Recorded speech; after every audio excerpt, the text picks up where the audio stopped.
Hey, welcome to Guitar Knobs, the guitars, gear, noise, and nonsense podcast, hosted today by these knobs. Tony Dudzik, Pick Guardian. Hey everybody, it's me, Tom Novak. Welcome to the Guitar Knobs podcast. Thrilled to death you're listening to our show. Yes, y'all. We're going to have a good time. Yes. Because Tony's here. Yeah, I'm here. That's why we're all going to have a good time. Mostly me. Some of you. There's another Definitely not person him. that's here. Yes. Well, yes, let me get to that. Hey, there's another person here. Dave, would you like to introduce yourself? Dave, who are you? Hey, guys, it's me. It's me. It's Dave. It's Dave. Dave's not here, man. It is once again Dave from Non-Human Audio. Yes, indeed. We got a lot to catch up on because, well, you've been a very busy boy since we last talked. Yeah. And I caught something that you posted up, and I was like, yo, what's this? Let's talk. And you said, well, I got a lot of stuff to talk about. It's like, great, let's get on the show. Yeah, well, we bumped into each other in Anaheim. Yes. Yep. In January. Yeah. And even back then we were like, we should. Again.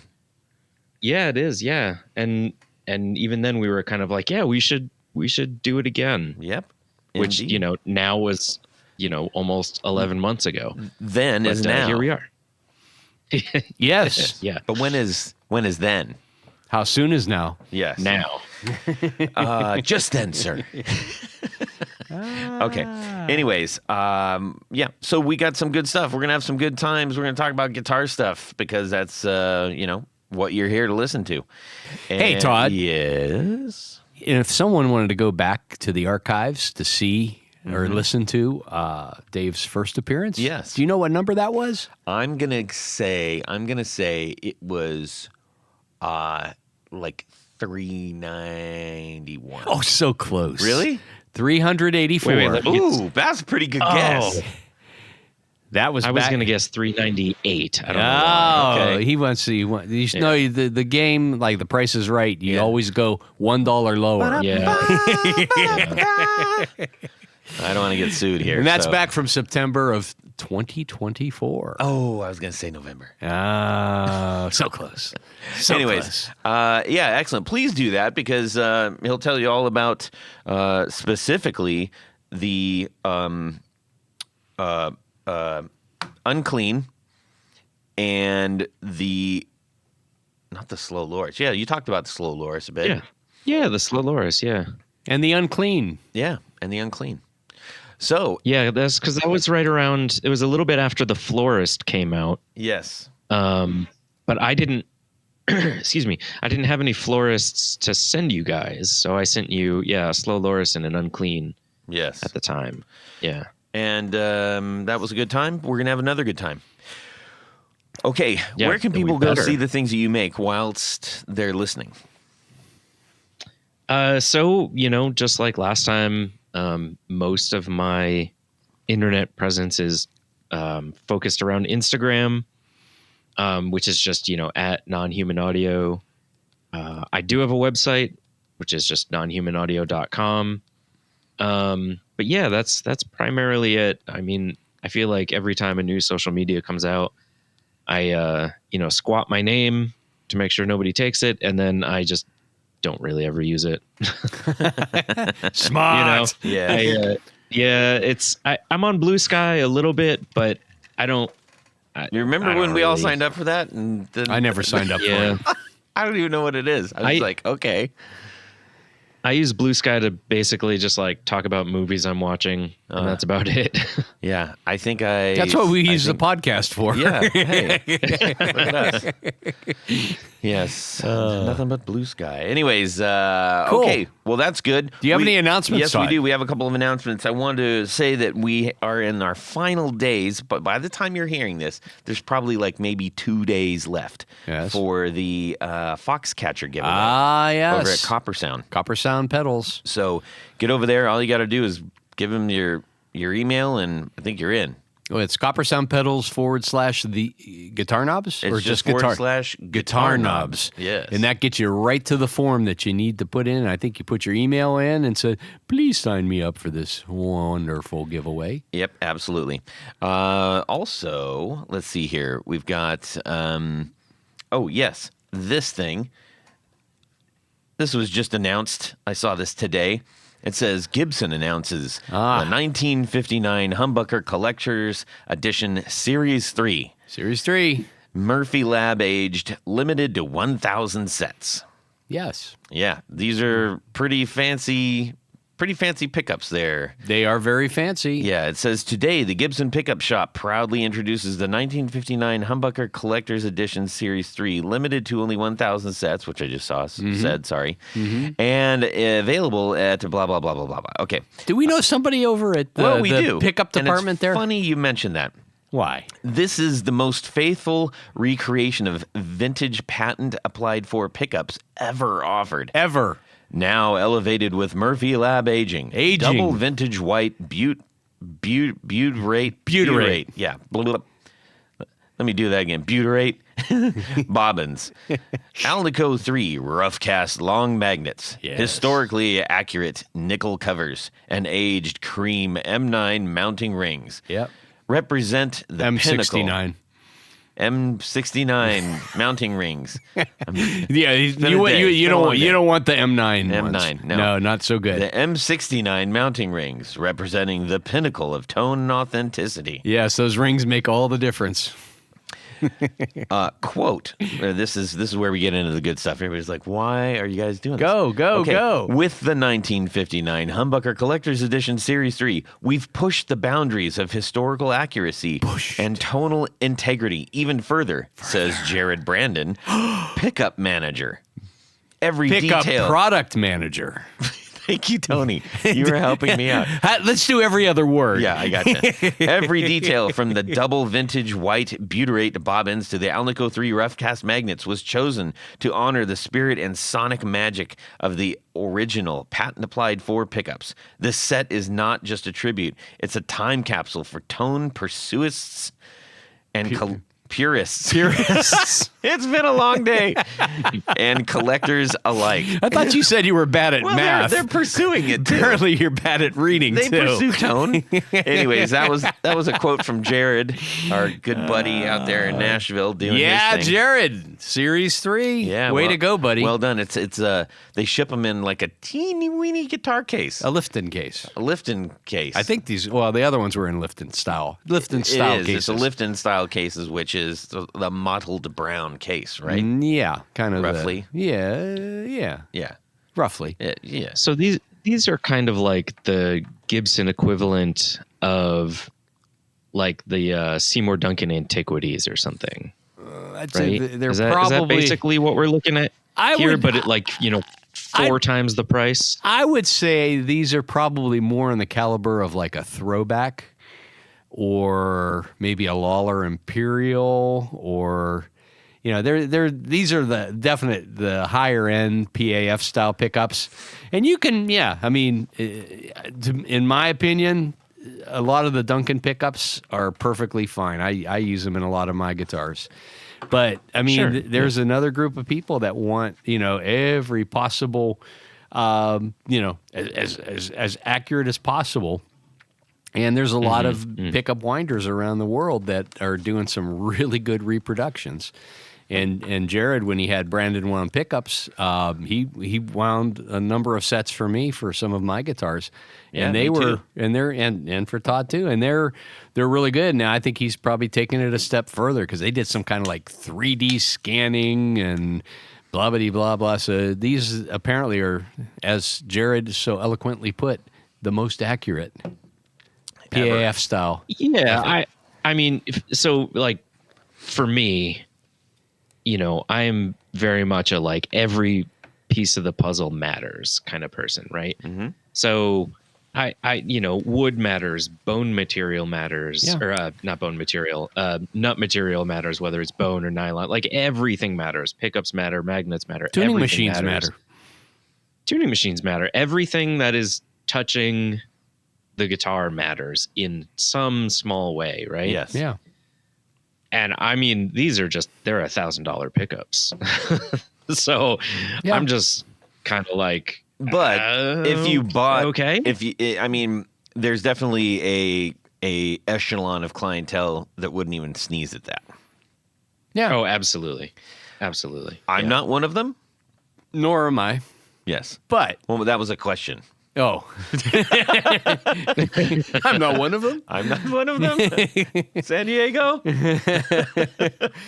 But no, it's yeah. There's definitely a group of people that want things as historically accurate, and there's a lot of people putting them in custom shop like R58, R59s. Yeah. Les Pauls that And, want you that know- just that little bit extra, or they can say, "Look, guess what I have in here," and Yeah. God I'll bless also them. say that like I am fully on board with just like, if it makes you happy, then more power to you. Yeah. Yeah, You know, like whatever it is, if buying these pickups and like you said, putting them in a custom shop or something like really gets you there, then hell yeah. and then sometimes it's a psychological thing. I mean, to my ear, I can usually tell a difference between, let's just say, a Dunkin' and maybe something that's a little on the higher end of the food chain, like a Throwback or something like that. But for a lot of people, that just one little extra thing, and psychologically they say, "Wow, this thing kind of makes me play a little bit better," or "I sound better tonight than I ever have," or "It works better with my amplifier."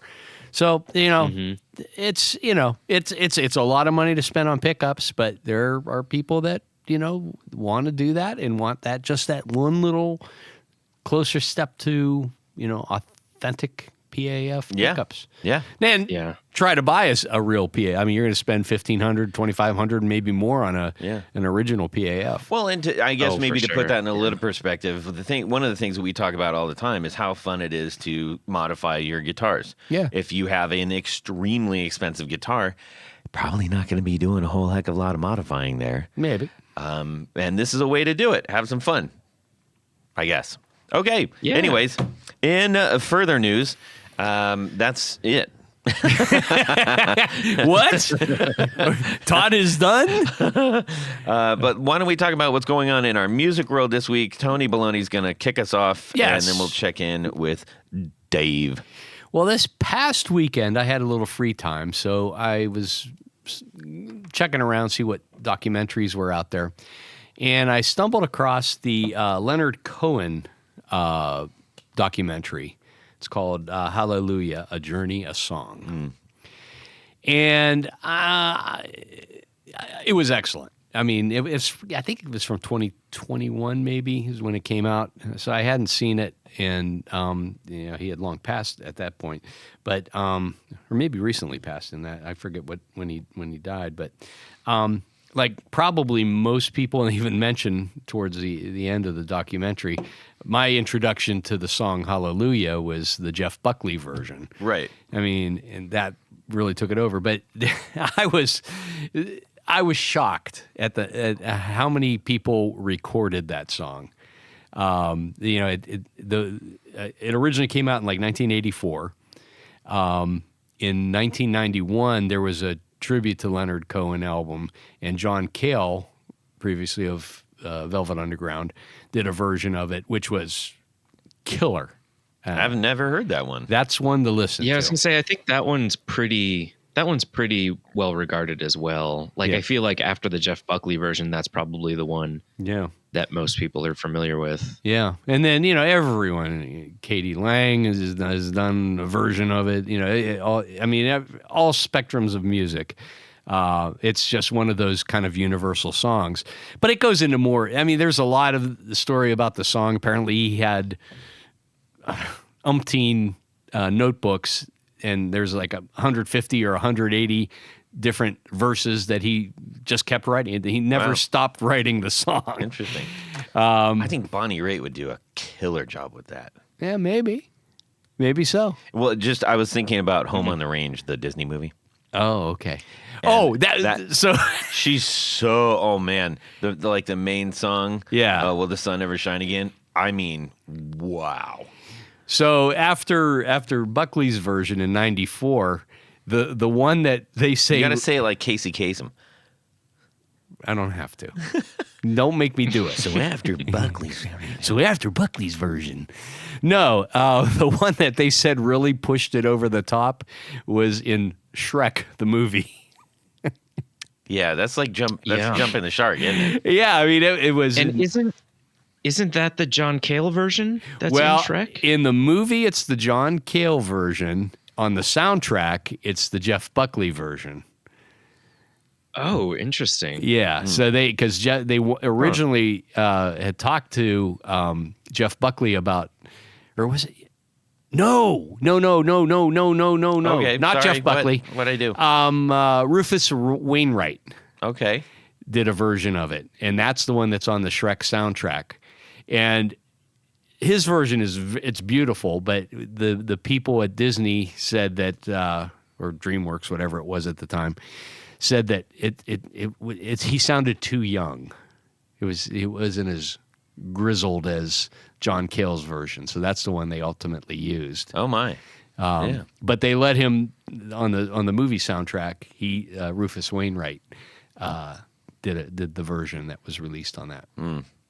So there you have it. Anyhow, I don't think Lou Reed would have done a good job with that. No.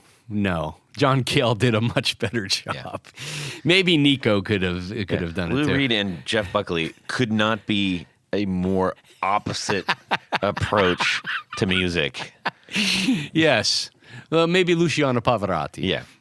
But anyhow, it's I think I saw it. It was on Disney Plus. If you have a chance and you have some free time, it's definitely worth watching, and you learn a little bit more about Leonard Cohen too. Yeah, that's cool. All righty. Dave, what's going on in your music world this week? Let's see. Well, I guess a couple things. Last week, my band played with this band called Greet Death. Greek Death. Which I don't know if you guys are familiar. Greet Death. Like hello, death. Like hello, sailor. Yeah, but they're kind of like a, up and coming, not quite shoegaze band, but not quite not shoegaze. Like there's weirdly like a rash of kind of shoegaze bands these days that are almost blending like an Americana country thing with the shoegaze, like wall of sound, almost Dinosaur Jr. kind of approach. Yes. And Greet Death kind of like falls into that, but we've played with them previously, and they have 3 guitar players. And are they 38 special? Well, but it's all, the way they handle it is it's all very, very intentional, in that like all the guitar players are playing different guitars. Yeah. They're playing through different amps. They're playing very clearly orchestrated different parts to just like construct this like really, really full and textured sound. And a symphony of guitars, if you will. Yeah, it's like, it's really, they're one of those bands that like when you see them, there's not like a hair that's out of place. Like they are just totally on top of everything they're doing. It's really inspiring. They just put out a record this year, so I'll have to check them out. If any of you out there listening find that interesting. Are they from but also, New Mexico, or are they? Is it? No, they're from like Michigan. I think they're from like kind of around the Detroit area, kind of. Yeah. And then I guess what's your band's name? Oh, my band is called Miserable Things. No. We are also kind of in that heavy shoegaze kind of world. But going out tonight, honey. What are you going to go see? So, Miserable Things and Greet Death. Have a good time. Yeah. Oh well, it all tracks. It all syncs up. But yeah, and so we're a 3-piece. So a band like Greet Death, like the sheer like weight of what they're doing, I find really kind of inspiring of just like, how can I fill up that much space Wow. kind of thing, Yeah. But yeah, as I was thinking about this too, one other thing that has kind of like been a musical focus for me lately is, you guys familiar with the band AFI? Oh yeah, that was like early 2000s, right? Yeah. Yeah. So late 90s, early 2000s, Okay, yeah. Bay Area punk band, kind of like almost like the second coming of the Misfits. Like they were kind of gothy and dark and, Yeah. but they just put out a new record that I kind of can't stop listening to. Oh. In that it is like kind of like a punk rock version of all of your like favorite 80s goth new wave bands. Okay.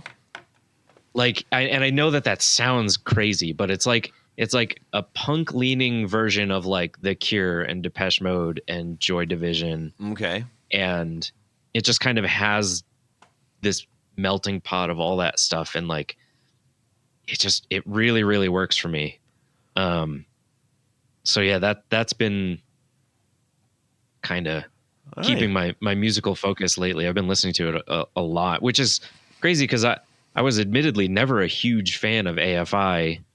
I grew up going to hardcore shows and stuff, so they were always kind of adjacent. I've known about them since the late 90s, really. But I've always kind of come and gone with their stuff, and this one in particular is just, really, really hitting for me. That's awesome. Good to hear. Well, I'm sure that sparked the interest of quite a few people. We always love sharing new music type stuff here. I love it. Well, hey, Todd, what about you? Thank you, Tony. This week, I decided I wanted. I started looking at some of the boost pedals that I have. Because I'm working on. Are these a couple boost new pedals things. or overdrive pedals or distortion? Boosts. These are just merely boosts. Just boosts. Yes. Clean boost or dirty boost? Clean boosts. Clean boosts. Yes. Okay. Now it's almost every boost now has some kind of, thing to it. So I was just trying to get some clean to push the signal so it didn't feel like it was on. Now I could just take almost any overdrive pedal and just kill the drive on it. But Right. I'm like, well, maybe I could, if I could go a cleaner route and, Gotcha. smaller footprint kind of thing. Gotcha. In front, so I can vary up some of our tonal attack in our new songs, and because somebody made the comment like, "Hey, can we go clean there?" And I'm like, "No, clean." Yeah, let me break out my acoustic. Yeah, but then I thought, well, okay, well, what are they really trying to say? And You're hurting their ears. Is what they're trying to say. I might be, yeah. So yeah, it was just kind of fun, just kind of tearing apart the board a little bit and making some room and seeing what goes in it. What was your final choice? I haven't landed on a final choice, but last night I ended up with the Copper Sound, not the Iris. Is it the Iris? No, it's not the Iris. It is the Gravity Bomb. On the non-mid hump or scoop. It's like right in the middle. It's just clean, and it's tiny little footprint pedal, and going into the what you call it, the treble boost that Hello Sailor made for me. Right. So pretty good. Nice. Yeah. So I'm like, hey, well, and to be fair, it's not going into that. It's just it's connected to it. I'm not trying to drive the treble boost. I was trying to get a sound that isn't. It's one or the other. Yeah. So it's in front of that. Anyways, or both if you really want to blah. go crazy. Yeah. Huh. So I was, Cool. I was playing, and I just love getting home and saying, I don't know what's going to happen. And usually when I don't try to make anything happen, that's when things happen. Nice. Yeah. So it's kind of fun. So I had a question for you. Oh, do tell. Well, you're talking about trying out all these different pedals in Yes, different positions. Yes. Obviously, you needed some sort of cabling devices to connect all these things. I did, and thank goodness I had my trusty Tour Gear Designs patch cables. Oh. Yes, y'all. That does the trick every single time. If you'd like to get some of those yourself, you got to go over to tourgeardesigns.com. Yeah. And you're going to see a wide array of basically the same patch cable, but wide array in so much as that there Lengths. are loads of different lengths, And which are shapes. super important. What if you had a pedal that you wanted to connect that had jacks on the top to jacks on the side? You'd use the S-shaped one. The S-shaped one. Yes. What if you had two top mount ones? You'd use the C-shape. Perfect. That and makes then sense. When you run all the way out of the edge and you got to make a Z down to the lower area of your pedal board, you're like, crud, how am I going to do this? Well, they've got like a 20-inch, I can't remember the minimum number of inches, but it's a long cable. Yeah. But it's still a patch cable. Yeah. And you're using all the same ones, so Yeah. you're not having to guess. Yeah. That's great. Nice. Load your card up, hit purchase. Don't worry, it's not going to go through. What that's going to do, it's going to give you an opportunity to put in this delicious code to save you 15%. Tony, what's the code? The code is the guitar knobs, all lowercase, all one word. There you go. Thank you, Tour Gear, for sponsoring our Four on the Floor. Let me get a little bit of this. 1, 2, 3. Four on the floor. Dave from Non-Human Audio. What is your updated Four on the Floor? All right. I got 4 on the floor. Are you guys ready? We are Yes. waiting. Okay. Yes. Please tell us.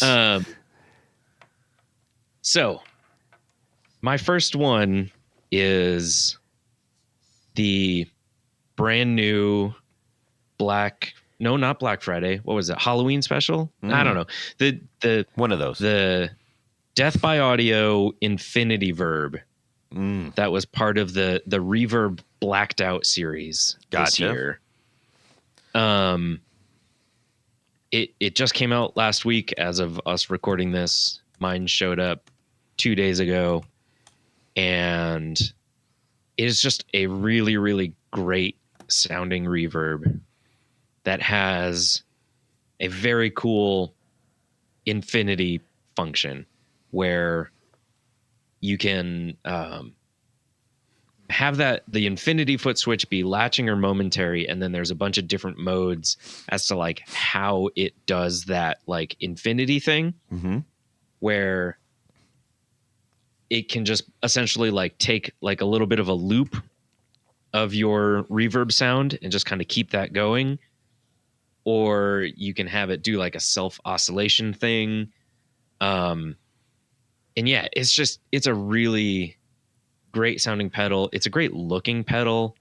Death by Audio is doing this thing on their past couple pedals that they have face plates, and instead of like a traditional LED on this one, when you turn the pedal on, the whole name of the pedal lights up. Yeah. Nice. And like, that's just really cool. It is. Like at the end of the day, it's a great sounding pedal, but you know, we kind of talked about this last time I was on, that like if a pedal looks really cool, it's going to make me want to use it even more Yeah. than if it just sounds really absolutely. Absolutely. There are Yeah. some pedals that I've been actually looking at recently where I was like, because I'm like, I know what you probably sound like, and I'm very interested in that, but cool. I need a little bit more compellingness from you, Mr. Pedal. You know. Yeah. There's a few. I mean, I'll just say it. The Universal Audio small pedals. You know. No, go ahead. Please. I've yeah, the small Universal Audio pedals. Like I have the plate reverb one, which I'm even kind of blanking on the name now, but like the visual design of all those pedals is just really pretty boring, and it sounds great, but but yeah, I'm kind of like, I don't know. It doesn't inspire me. Yeah, like know? the non-CNC'd ones. Yeah. Yeah, The, like the little single format ones that aren't stereo and don't have all the presets and everything. And yeah, because they do the ones like I think it was like is it the amp stuff? No, it's the it's like they're carved tops, scooped out top stuff. Mhm. Yeah, those ones. Yeah. Those are ones the have big all ones. the those are the big boys. Yeah, I'm with you. There's a tremolo that they did that I was very interested in, and it was the same thing. It was just kind of okay, And some people that does not matter one iota, as my grandmother used to say. Mm-hmm. And Jared could not care less. No, couldn't care less. I care more than less. A lot more than less. I care more than nothing. Yes. Yeah. Okay, cool. Yeah. How about number 2? So yeah, Death by Audio Infinity Verb, number 1. Number 1. Number 2, I decided I'm going to go with the Asheville Music Tools ADG1. The Asheville Music Tools analog delay. Okay. I'm not familiar with Asheville Music Tools. Doggone it. So, yeah, Asheville Music Tools was started by this guy Hawker, who worked for Moog during the Mogerfoger period, right? Oh, yeah. So he was like one of those designers. Like he designed like that analog delay and everything like that. And then Moog got bought out by some, venture capital firm or whatever, and everybody got laid off. And so Asheville Music Tools is kind of his new company. Wow. And I have kind of come to terms with the fact that I think analog delay is a type of pedal that no demo ever does justice to. I think that's kind of fair. There's a je ne sais quoi that just can't. A certain je ne sais quoi. Yeah. What? Yeah. A certain je ne sais quoi. So I had, certainly like watched a lot of demos of this pedal, and they're a little pricey. So I was always kind of like, it's fine. I'll get by with, the delays I have. Some of them are analog, some aren't, like whatever. And then I happened to be in Nashville, and I was at Eastside Music Supply. Shout out Eastside Music Supply. Yeah. Yeah.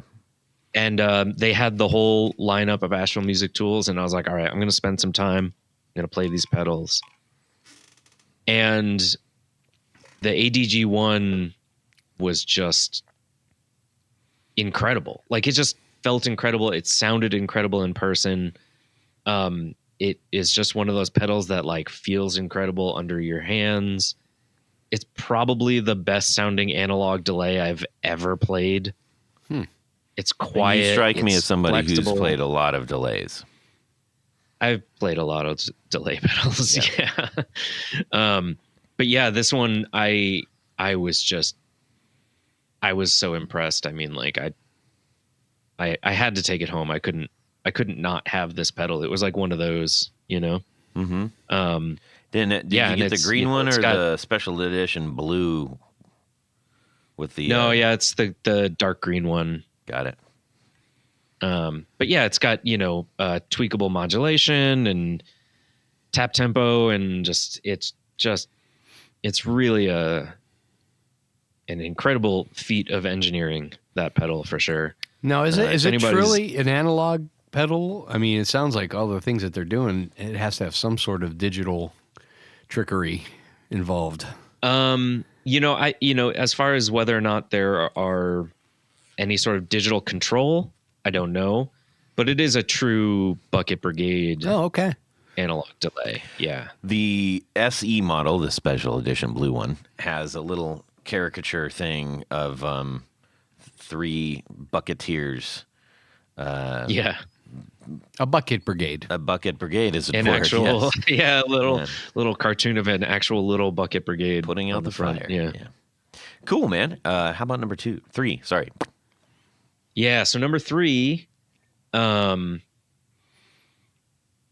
met Patrick from Eventide Yeah. at an event, and Patrick's a great dude, and we kind of hit it off. And when we were leaving the event, we kind of had one of those like, hey, if you ever want to, send some pedals back and forth, let's do that moment. So we did that, and I've been having a lot of fun playing the Eventide micro pitch. Ooh, okay. Yeah, which is, they kind of mark it as a delay. Like I think technically it's called the micro pitch delay. But it really, when it boils down to it, it's just like the most tweakable modulator that I think I've ever come across. Because, it does. It's not just a delay, is it? No, it does pitch adjusted delay, but like, where most pitch adjusted delays would go like a quarter, a full octave in either direction, that kind of thing. This will literally only go like a quarter step in either direction. It'll only go like literally 50 cents of pitch modulation or pitch change, I guess is the right way to put it. So what that lets you do is you can make it a chorus, you can make it a flanger, you can kind of make it a through zero flanger. You can have one of the pitches be, modulating almost like, a vibrato, while the other one has like a long delay associated with it. So you're getting some delay, but also some crossover modulation at the same time. And it's a really, really interesting and fun pedal. And it looks like it has I've been trying to the ability to mix the pitch A and pitch B, which is kind of cool if you want to emphasize one over the other. Hey, yeah. So if you do it in mono, it'll overlay them and you can kind of mix side to side. If you do it in stereo, you can send each pitch out to different sides. Oh, wow. Yeah, it's a really, really fun. And I've been deep diving on it, just like getting all these different sounds out of it, kind of trying to figure out if I can like work it into my own setup and how, but also just really having a lot of fun. that series of pedals, it'll do that like, sorry, go ahead. That series of pedals that they did they're almost like breakouts of the not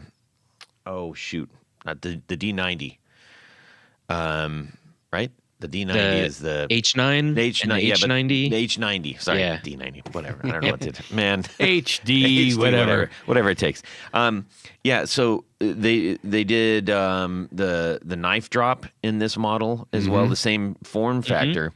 And what's interesting and also somewhat maybe a little maddening if you are trying to get to a conclusion quickly and haven't spent a lot of time with it, all the LEDs are also buttons. Yeah. Which is like, what? Yeah. Yeah. I will say that is actually like, if there is one major hurdle to this pedal, it sounds great and it is super flexible, but I have to have the manual there. Yeah. Yeah. To start. For that reason, because I'm constantly like, okay, the alt function does this, but then what if I want to save my sound as a preset, remembering how to do that? Yeah. It has modes that you can change on startup. So if you want it to be, if you want to change the bypass state, all that stuff is available to you. But it really is, it's a deep dive. There's a lot of power and a lot of functionality on this pedal. Absolutely. It's very cool. It's super cool. All right. Rounding third, heading home. What's number 4? So the irony of this is, before we started, you asked if I had a new 4 on the floor. Yes. which I do. Yes. But one of my ones that I was going to choose, Yes. I actually had to go back and listen to our last episode, and I had picked it last time. Well, that's okay. One repeat is not bad. Well, I've got a substitution. Oh, Okay. So yeah, it was going to be the Old Blood Visitor because I'm still in love with that pedal, but I did pick it last time. So my number 4, I'm actually going to go with the Electronic Audio Experiments Glaive, which is a new variation of one of their old pedals. They did a series of pedals with this company, Obstructures, and they had these like super interesting, like almost like brutalist cast enclosures. All the pedals were designed with sliders. yeah. The original Obstructures pedals, for as amazing as they sound, they are not pedal board friendly at all. So Because of the form factor? Yeah, because they're big. They don't have like a fully flat back.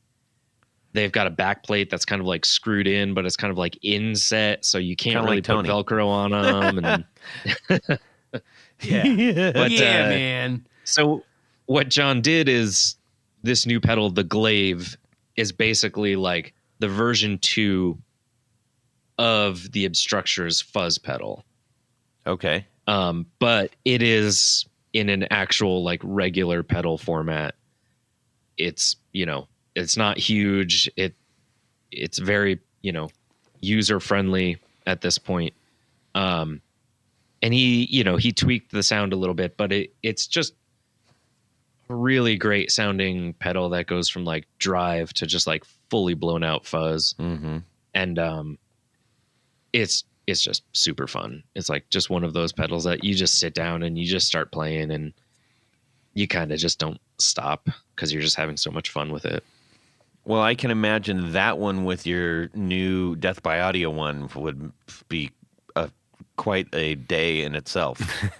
So that brings us to you and Non-Human Audio, and you've been busy making a bunch of cool stuff, and I thought it would be great to share it with our audience. I contacted you when I saw your post about the King Bear. That's a re-release, is it not? Yeah, somewhat. Yeah. So the story of the King Bear is that it was a pedal that I designed strictly for me, and I had the only one forever, and it was on my personal board, and it still is. But because I would periodically post pictures of my pedal board, and people would see that this was a pedal of mine that they weren't familiar with and wasn't out, I would always get a lot of questions about it. Mm-hmm. And certainly also, playing shows and stuff like that. And I always just kind of kept it for me because I was, I'm not even sure how to put this. I don't want to say like it was selfish, but like it was a little selfish. Yeah. It sounds Because, pretty like, selfish to me, man. Well, it was one of those things where this pedal was so instrumental to my sound that I kind of liked just having it as my sound. And another facet of that is that at its core, the King Bear is an extensively modified Big Muff. Mm-hmm. And, we talked about this last time that like, I've never been that interested in cloning, or there's a million Big Muffs out there. Yeah. I didn't want to just like put another one out into the world just because. But enough people kept asking about it, and I started to get the bug to want to do like a special yearly pedal. Like people put out a pedal every Halloween or every Black Friday or something like that. And as I thought about it more, the King Bear just seemed to be like a natural fit for that sort of thing. Sure. Because a lot of people wanted it, but I didn't want to make it a full production run. But I started to be okay with making some of them for people. But I didn't want to do Halloween and I didn't want to do Black Friday because there's always a lot of releases on those days. So I picked 11/11 and I released the pedals at 11/11, I should say, on 11/11 at 11/11, and there's only 11 of them every year. Do they go to so 11? This was year 2. Yeah, no, they go to 11. But yeah, so this was year 2. So yeah, technically it's kind of like a re-release, but it's really just like, this is my special yearly, drop of the King Bear. I think what made this year special is I am going to be donating a large portion, potentially all of the profits, to LGBTQ focused charities. Nice. Which I did when I released Slow Loris 500. I did a raffle, and I donated all the money to the Trevor Project, because I don't like it's a cause that is extremely important to me. I feel like should be extremely important to pretty much everybody. This is a heavily targeted portion of our population at this point. And I just started to feel like I have a platform, and I have the ability to like do some serious fundraising for some of these organizations that need a lot of help because, they're getting all sorts of funding pulled from them at governmental levels. And, I've had a good amount of success with my pedal company, relatively so, but it's enough that I can, raise some money and kind of help make a difference. Yeah, exactly. That's exactly where I'm at is kind of like, I'm not at the place where I can be donating all the money that I make because then I don't have a functioning pedal company. Right. But I certainly can like do my best to, raise some funds once or twice a year easily, I've got a platform, I've got a voice, I can do that, Awesome. And to be perfectly honest, it kind of also helps serve to weed out some customers that I don't want. To be perfectly frank, like that's part of it too. I did notice sometimes that I would get some followers, certainly on Instagram, and I certainly can't check everybody, but every once in a while I will go check to see who somebody is. Maybe there's somebody I know, or a musician I'm familiar with or something.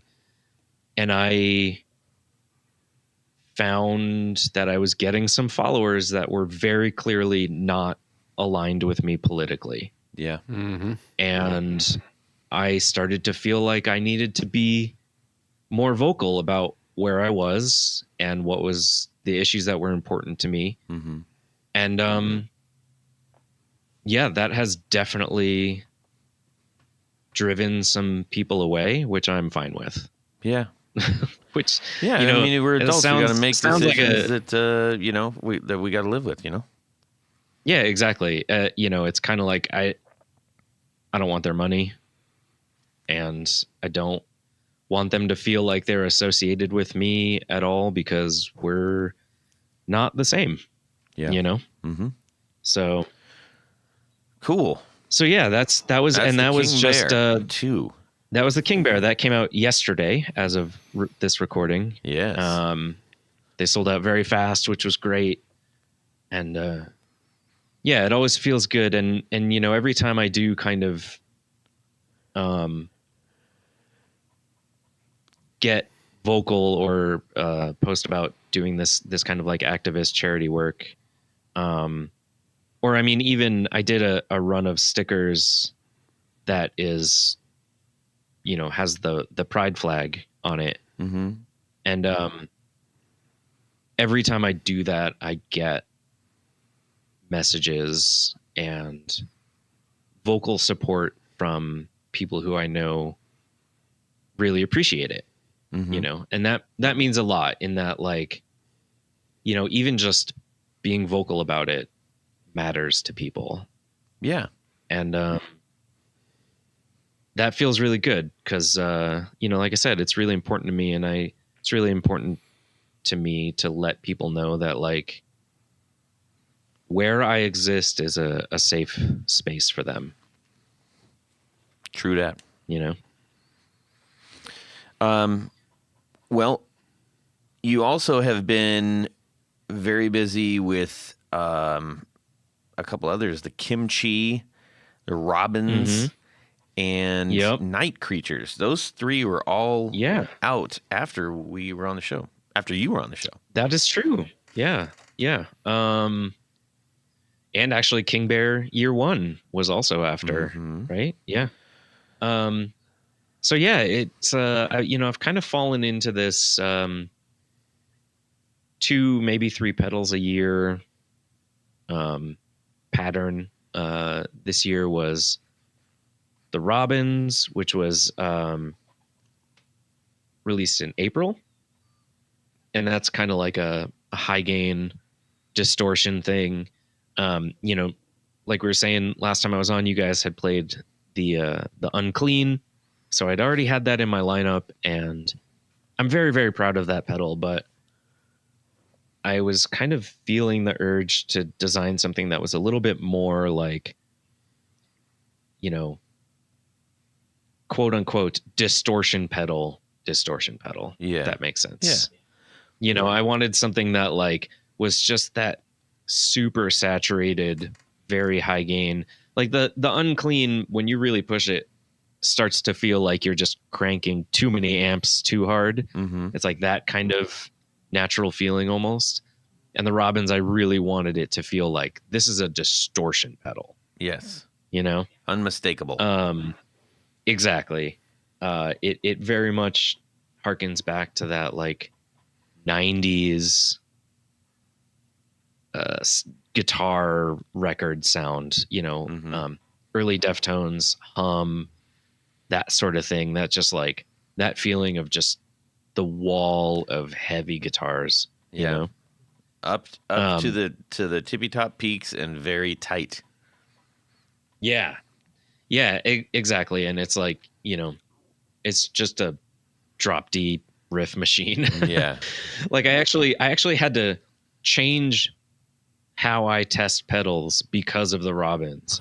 Because I used to, you know, build X amount, 4, 5, 6 at a time, put them down on the floor, plug them all in, and play them one by one as I would go through and, you know, test all the controls and everything. And what I found was, when I would be testing the Robins, I would sit on the floor and I would turn one on, and then a half an hour later I would still just be sitting there playing riffs.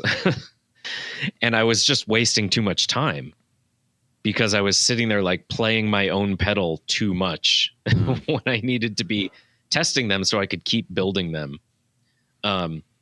So now literally I just plug them in one by one and just, like, smack a guitar just to make noise to test all the controls. Cause if I start playing, I just, like, I won't stop playing that pedal. It's just so much fun.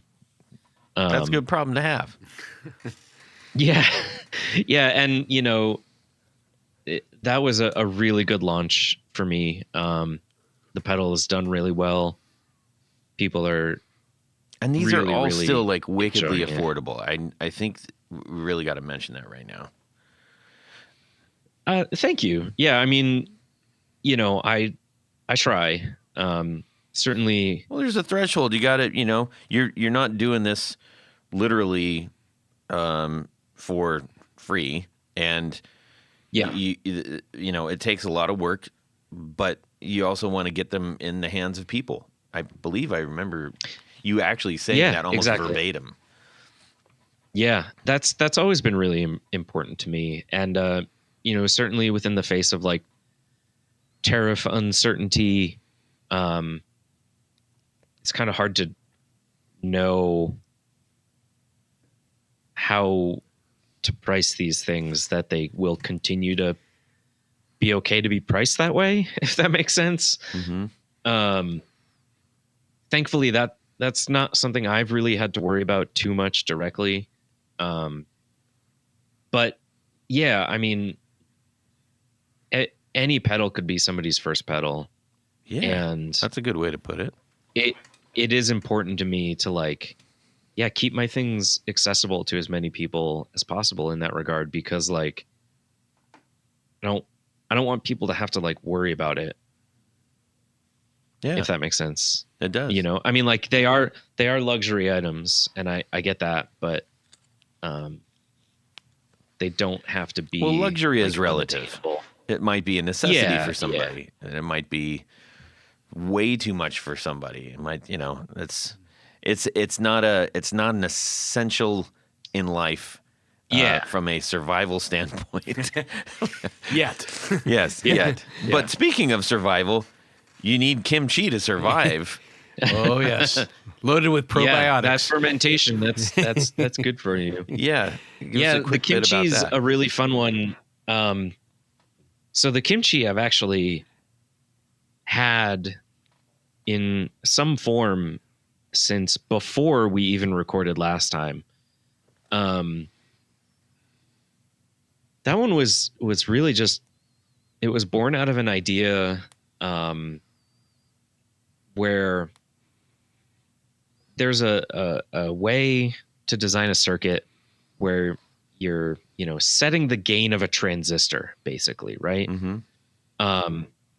And there's a specific resistor in that framework that I realized I'd never seen anybody take that setting and make it adjustable. And I didn't really know why. I didn't know if it was because it didn't really work, or if it didn't sound cool, or what, Mm-hmm. So it just started with that, where I was just like, well, let me try this and see if it works, see if it sounds cool, and go from there. And it does work, and it does sound very cool. So I built a pedal around it. Perfect. Good idea. And it does a really interesting thing where, it, for the first half of the gain control, it's almost like one pedal that is like that kind of glassy transistor drive sound. And then for the second half of the gain control, it becomes this very squashed and compressed fuzz. It had this very interesting texture throughout the whole range of the gain control. And that's another one. I have a lot of fun playing it. I think it's got a lot of versatility to it.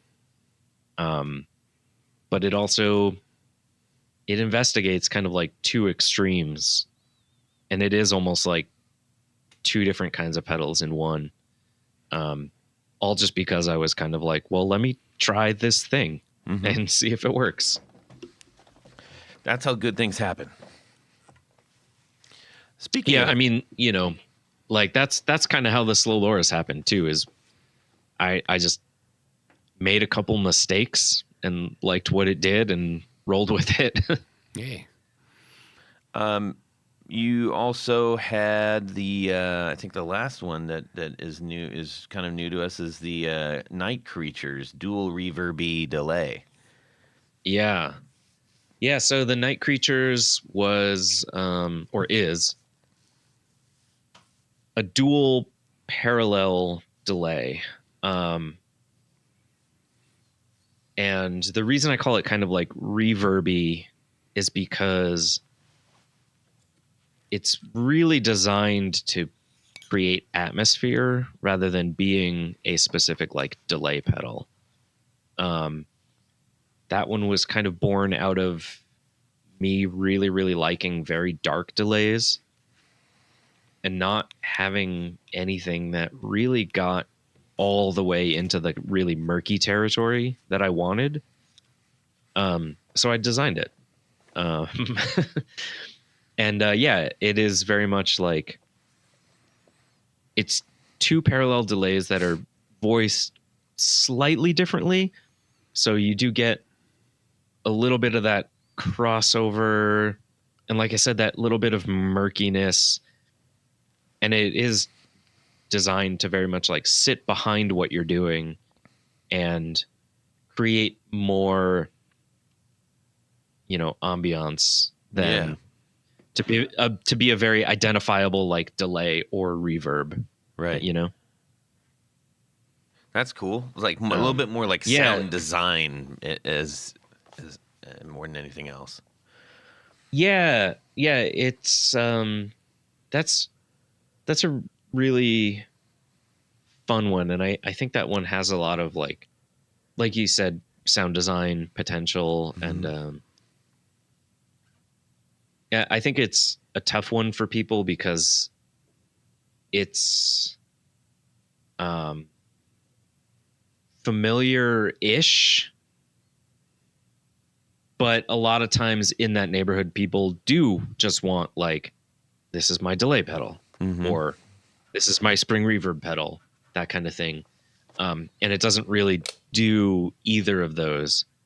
So it really does kind of take somebody to like sit with it. And a lot of times, like when I like am doing events and people are playing the demo board, that's one that people really sit and kind of investigate with, because there's a lot of territory there, but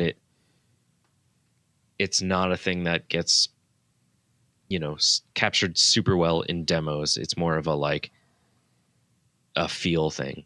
Yeah, that's fair. Yeah, when you need something that's like, I need something that isn't like anything else. If nothing else, for inspiration, I think it's always really cool when you put a new pedal on the board and you're like, okay, this isn't what I normally play. It's automatically going to make you think a little bit differently. Yeah, 100%. And, in this case, like, it's not really a delay like people have heard. It's not really like a reverb like people have heard. It's kind of a different third thing. Yeah. And somebody needs to kind of be like looking for that different kind of third thing.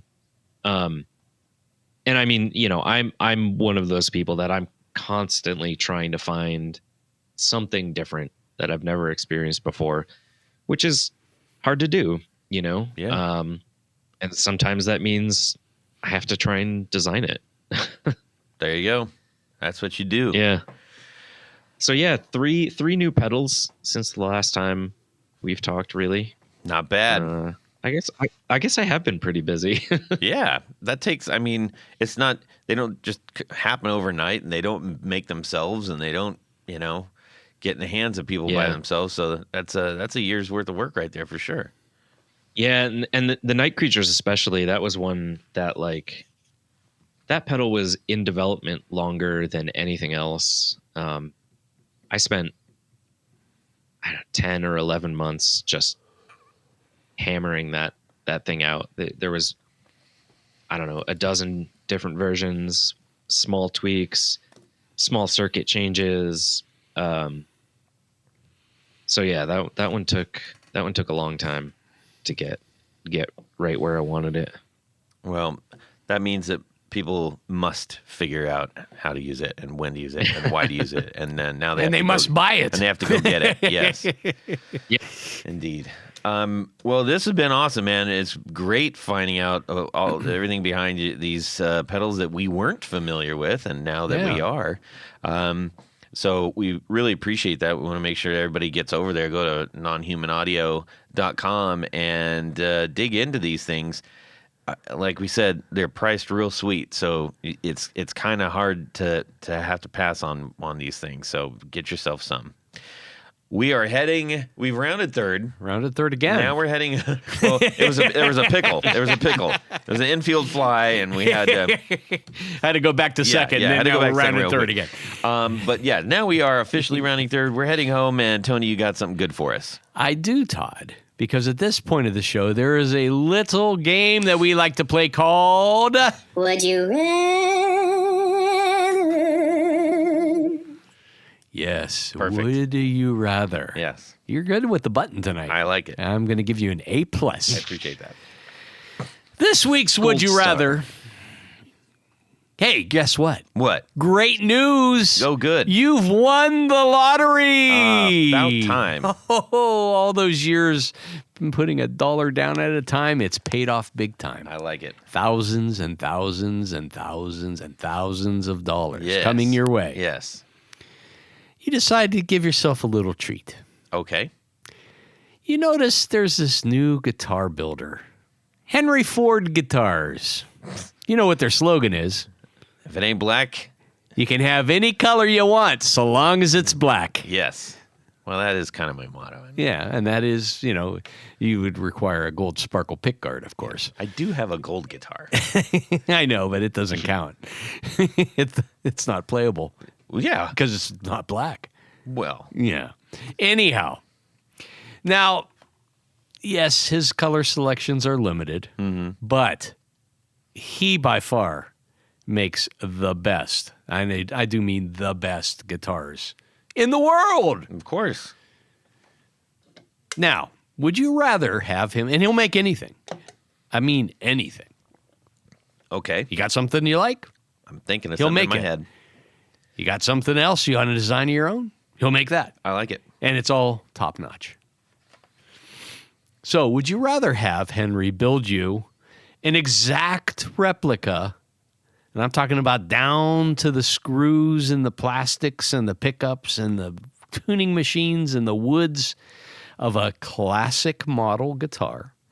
Or would you rather have Henry build you a modern, original style guitar with the absolute Cadillac of all parts, custom pickups, maybe some of those, new Gibson PAF pickups if you want to put them in there. Those are old. Yeah, but they're new. They're new old. They're new old. Okay. They're aged. Okay. Murphy aged them. I saw Everything it. old is new again. Yeah. Yes, it all comes full circle. And these are like, both of these guitars, the cost is they're about the same price. I got all the money in the world. You got all the money, you just won the big lottery. So would you rather have an exact replica of a classic guitar, and tell me which model it is, or would you rather have a modern original style guitar with all the best, all the cork sniffing parts? Interesting. Okay. When you say modern style, Yes. give us an example. Well, it wouldn't be something that you would see in the typical Fender Gibson lineup. Okay. It could be something Like a Novo or something like that. Yeah, maybe something like that. That's kind of that's Like kind an of a original It's design. it's a retro. It's a retro modern, Okay. but you get to pick. And Okay. that's so. If you do go that option, you have to tell me which. If there's a design you have in mind. Okay. Like you'd probably want just a Strat. I would Yeah, guess. most definitely. Maybe a Super Strat. Yes. With a pointy headstock. I love that. Okay. All right. This is fun. Okay. Okay. Tony, go ahead. Oh, you want me to go first? Please. Oh, okay.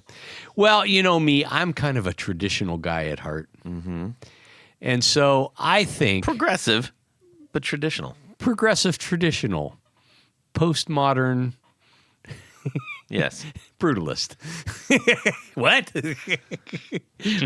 I cover everything, you Yeah. see. I think, since it's got to be a black guitar. Mm-hmm. The one guitar that I have never owned, The one?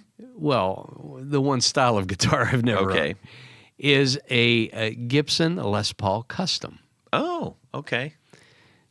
Black with the, Yeah. 7-ply binding and all that stuff. And And so I think Why haven't you? That's a very good question. No. I guess no I time haven't. like I guess right I now. haven't won the lottery Yeah, I yet. guess not. No, and that's true. I mean, initially I was, back in the old days, I was kind of anti-establishment guitars. Yeah, well, when you were kind of coming up, Les Pauls were not in vogue. They were not in vogue, and they also weighed about 18 pounds. Yeah, So I was never. those didn't really come back in until Guns N' Roses hit the scene, man. Yeah, I mean that's a fair assessment. Yeah. Yeah, but anyhow, so I'm going to have Henry build me a nice black Les Paul custom style guitar using a set of those fancy Jared pickups Excellent. I like it. with gold covers. I dig it. Yes, that's my choice. Okay. Let's see. Dave, how about yourself? Okay. I think I'm going to go the opposite way. Okay, you're And allowed. I'll explain why. And I can't. I don't. Yeah, I'll use some specific examples, right? Okay. At least for me.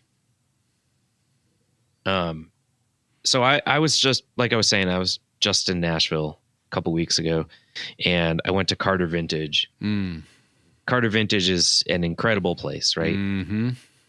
And to their credit, they have a lot of new stuff that kind of falls into the category of what you're talking about, custom shop Telecasters that are brand spanking new, but built to, classic specs with the highest quality stuff.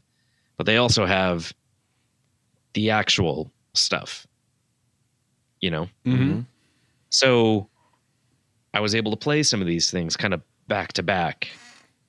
And for as undeniably great as the recreation stuff is, I've never played one that like held the same magic for me as some of the old stuff. Like Apparently, even, you I haven't played a- any of Henry Ford's guitars. I haven't. But like, I was able to play, a Journeyman 52 style custom shop, $10,000 Fender, Mhm. and then immediately play, mid 70s Tele Deluxe, right? Mm-hmm. From the actual mid 70s that cost a quarter of the price. And there is, at least in my experience, some magic with the actual old stuff that can't be recreated. It, like I said, in my experience, all the fancy new kind of recreation stuff I've played is great. It's undeniably great. But there's a little bit of life missing. Yeah. Whereas I have played some new stuff that kind of falls into the other camp of, like I said, like the Novos or the Castadosa guitars or the Frank Brothers and that kind of stuff, where they are doing something unique and putting so much of their own life into it that some of those guitars feel more special than anything I've ever played. Yeah, there is something now, about granted, those Casadosas, man. Oof. I was just going to say, like, at Woodwire Volts last year, I played the baritone that they had at the Mythos booth, the Castadosa baritone. And like, yeah, that guitar is almost $10,000. But that is the best guitar I've ever played in my entire life.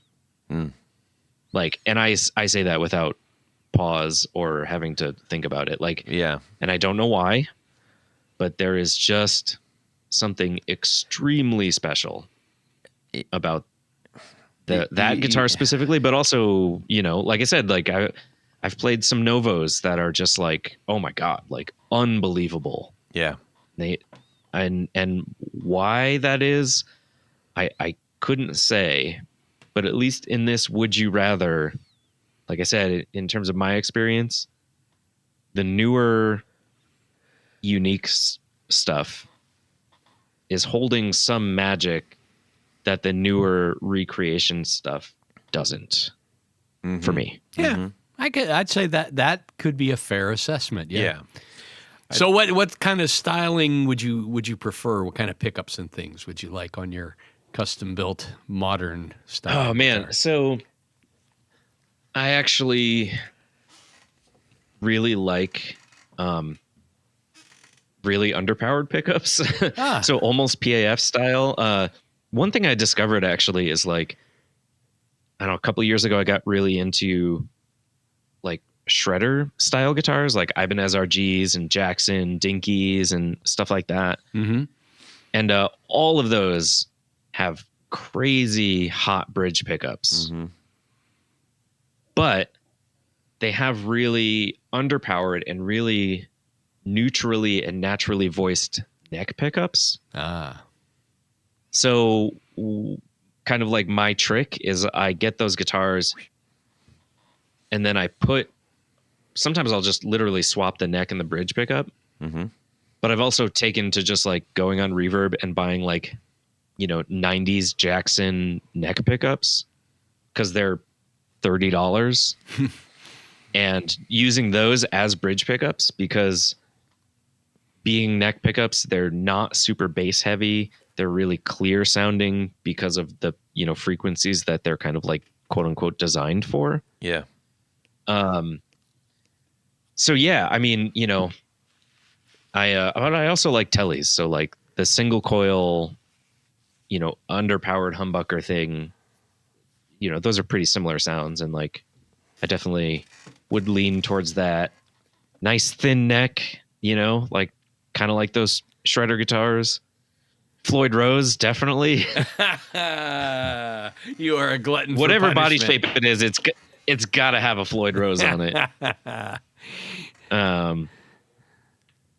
But yeah, Cool. yeah, nice. I would say, give me a nice, like 8K humbucker, and I'll be pretty happy.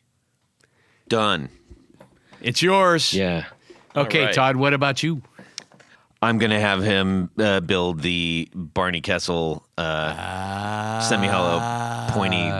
Kind of like the Trini Lopez, except with standard sound or F holes and a 3 and 3 And 3 headstock. and 3, yes. You can't handle I that don't, 6 in I line. don't want 6 in line, and I don't want diamonds. But I want the pointed big body horns. And man. that looks In killer all black. in black. Yes, for sure. And Nice. and I would want to do white, black, white binding all the way around. Okay. Oh. So when I was in Nashville, I got to go into the vault at the Gibson garage Yeah.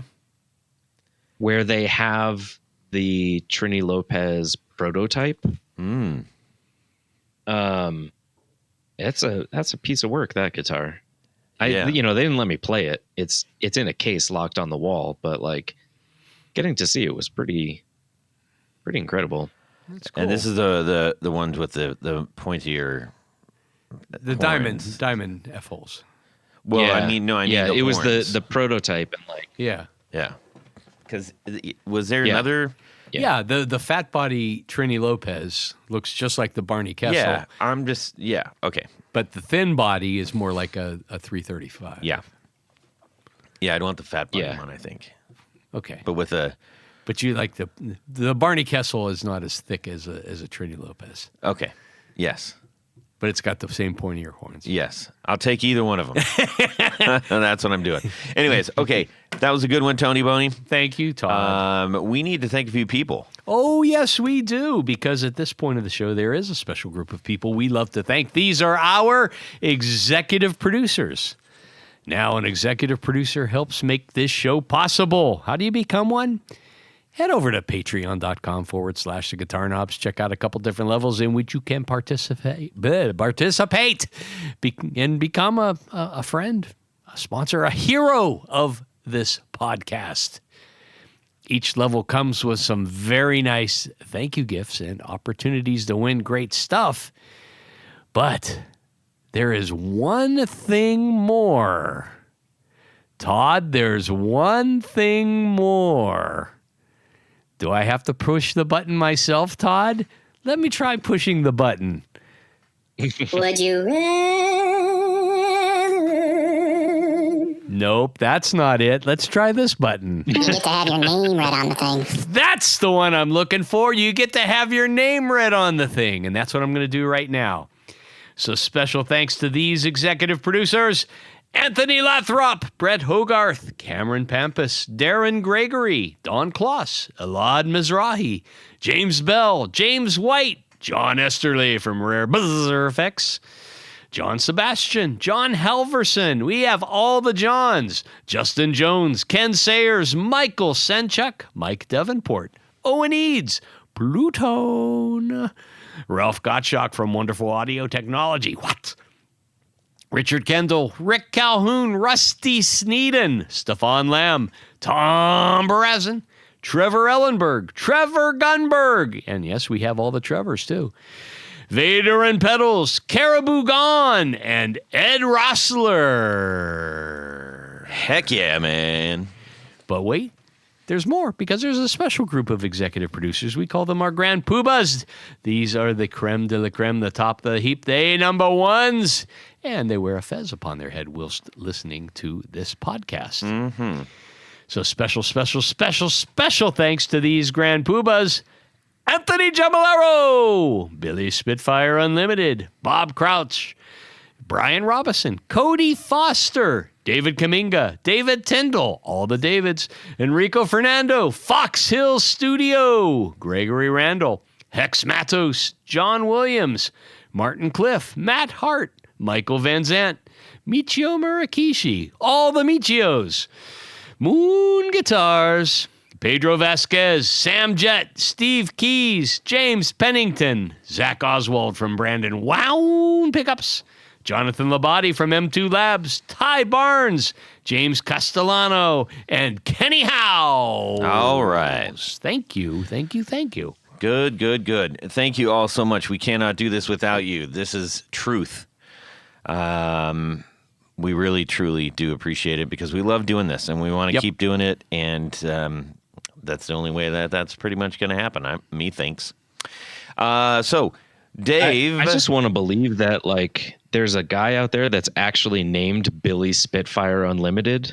There is. That's his actual name. Well, ish. Ish. Yes. He's been known as Billy Spitfire for most of his known life. And he, I mean, if he legally changed his name to Billy Spitfire Unlimited, I mean, LTD. Yeah, you gotta give that guy major props. Yeah, he deserves the moniker, and he's a very, very solid dude. So we need to find out, Dave, where can people go buy your awesome pedals, man? Yeah, so nonhumanaudio.com. That's where you can buy all my stuff. I do my best to keep everything in stock all the time, because that's kind of the part of running a business. Yeah. Sorry, but nonhumanaudio.com. I'm at nonhumanaudio on Instagram. I do a couple of events every year, it seems like, at this point. And you have something coming up in January, don't you? I do. Well, when is this going to come out? Oh, it'll come out Before next January. Before next January. Yeah, this will be this will be out next week. When? Now is when it's now. out. Okay. How soon is now? Yeah. Yes.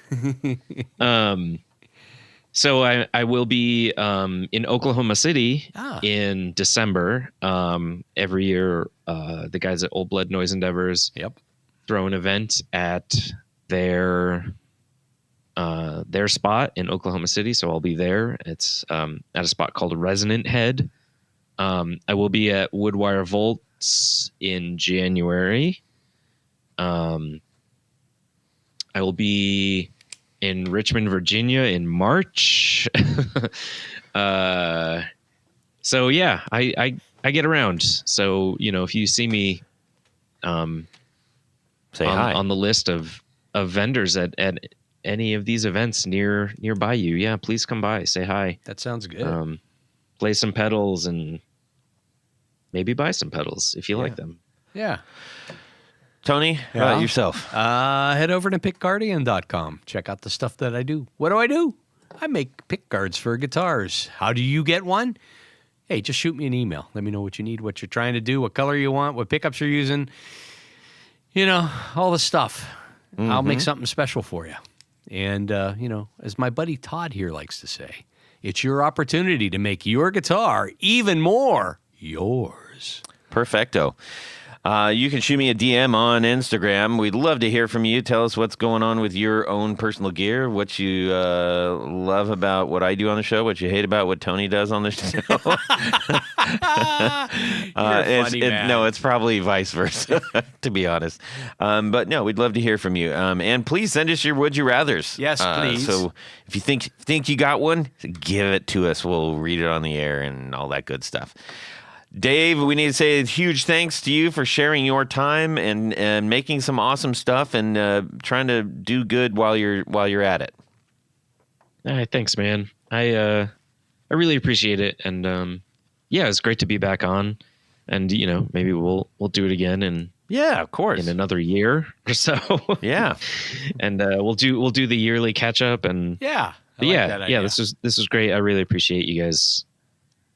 I just appreciate you guys. Yeah. We'll just leave it at that. That's a good place to leave it. Thank you. And hey, everybody, have a fantastic guitar weekend. Subscribe. I can back up a little bit. Yeah, you might want to. We're getting pretty close to puppy. Ow. Puppy, eh? Yeah, I got you. When they put that freaking needle into the roof of my mouth, I thought I was going to pull the armrests off the chair. I feel like evolution has failed us because strange days. Most peculiar, mama. Bada bip pop out. Oh wait, mailbox. What's this? My eyeballs are floating. I'll be right back. Oh, take your headphones off. Hit a patch of sand and basically face planted. They tried to put the teeth back in. Yep.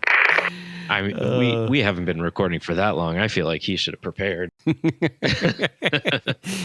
Yeah, right? I mean, take one for the team, Todd. Well, but, okay, start talking nice about Todd. He just walked back in. On the front, because I had my baseball tooth knocked out with a baseball. Yeah. And it busted all the bone around it and everything. Oh, man. I'm on it tonight. Yeah, Mr. Hot Button.